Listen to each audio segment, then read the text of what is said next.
Hello everyone, it's me Elise, and in today's video I'll be teaching you guys how to receive money on Payoneer. So without any further ado, let's get started. The first thing you need to do is create a Payoneer account where you want to receive the money. This is simply easy, so you need to download the app, then go through the steps, then create an account.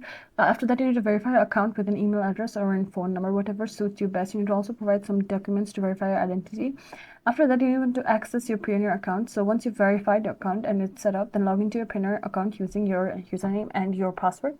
After that, what you want to do is get your payment details. So to receive money, you gotta give the payment details to another person, so the account number, your name, etc. Then you want to share your payment details as a person or a company, and that should include your account number as well. Then after that, you need to wait for the payment from the person who needs to send you money, and you can check your Payoneer account from time to time. And to access the funds, you can go to the Payoneer account and use them as well.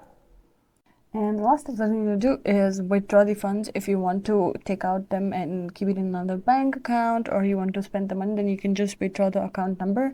And then you need to keep track of the transactions that other people do, whether it be withdrawal or you give them money. So it's me, Elise, signing off. So if you have any questions or comments, leave it in the Dropbox below. I'll be sure to answer it. And if you like this video, then please be sure to like, comment, share, and subscribe. See you in the next one.